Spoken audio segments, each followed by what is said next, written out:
नमस्कार, न्यूज़ 18 के digital platform पर आपका बहुत स्वागत है। मैं हूं आपके साथ अंशिका पाठक।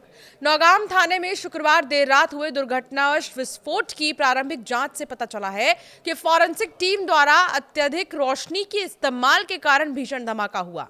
अधिकारियों ने रविवार को ये जानकारी दी। इस विस्फोट में 9 लोगों से भी ज्यादा की मौत हो गई थी। अधिकारियों का कहना यह है कि रात 11:20 पर यह विस्फोट हुआ। एक दुर्घटना थी ये, ना कि आतंकवादी हमला।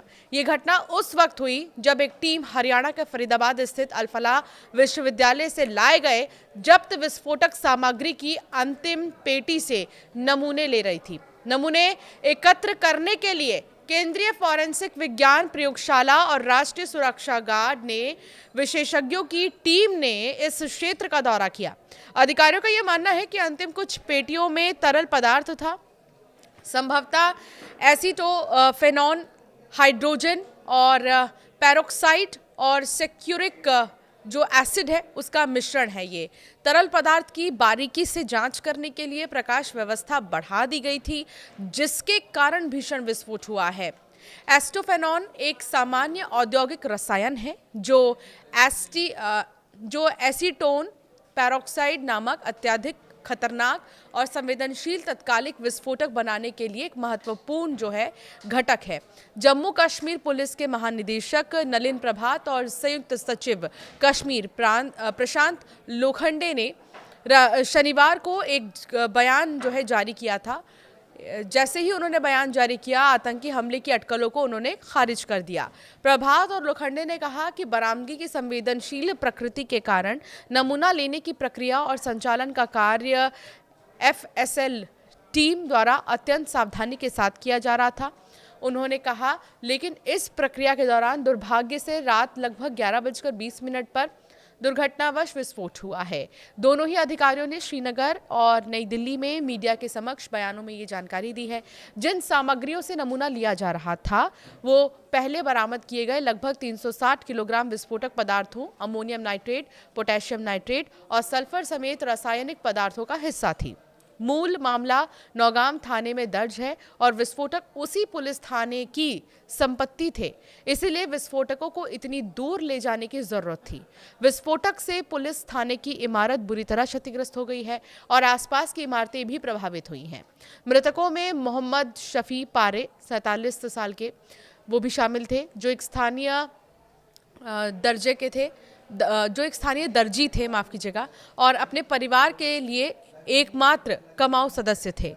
कई नेता उनके घर गए और उनके परिवार को सहायता का आश्वासन भी दिया गया।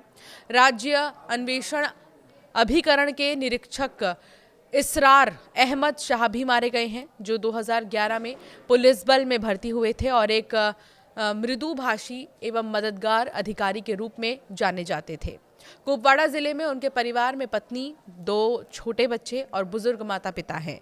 अक्टूबर के बीच में बनपोरा नौगाम में दीवारों पर पुलिस और सुरक्षा बलों को धमकी देने वाले पोस्टर चिपकाने के मामले की जांच शुरू करने के बाद श्रीनगर पुलिस ने पूरे सफेदपोश आतंकी मॉडल का भांडाफोड़ किया था। वरिष्ठ पुलिस अधीक्षक श्रीनगर डॉक्टर जीवी संदीप चक्रवर्ती ने जांच का नेतृत्व किया और सीसीटीवी फुटेजेस निकाले हैं और इसके विश्लेषण के आधार पर पहले 3 संदिग्धों आरिफ निसार डार उर्फ साहिल, यासिर उल अशरफ और मकसूद अहमद डार उर्फ शाहिद को गिरफ्तार किया गया। उनसे पूछताछ के बाद मौलवी इरफान अहमद को गिरफ्तार किया गया, जिसने कथित तौर पर पोस्टर मुहैया कराए और चिकित्सकों को कट्टरपंथी बनाया।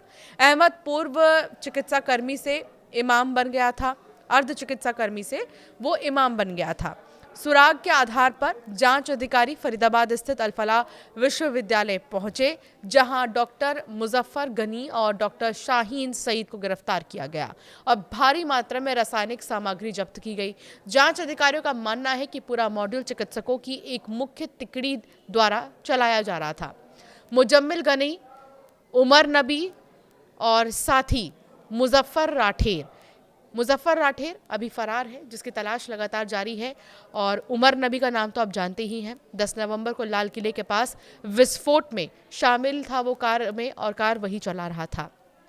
तो ये वो 3 लोग हैं जो लगातार इस पूरे ग्रुप को लीड कर रहे थे, जो लगातार कम्युनिकेट करते थे इस ग्रुप में। हालांकि विस्फोट कैसे हुआ नौगाम पुलिस स्टेशन में, कैसे ये बड़ा धमाका हुआ, इस बारे में अब खुलासा हो चुका है और बाकायदा आधिकारिक तौर पर बयान दिया गया कि ज़्यादा रोशनी का इस्तेमाल करने की वजह से ये सारे केमिकल्स रिएक्ट किए और रिएक्ट करने के बाद एक बहुत बड़ा धमाका यहाँ हुआ था। आपकी राय क्या है इस पर हमें ज़रूर कॉमेंट कर बताएं।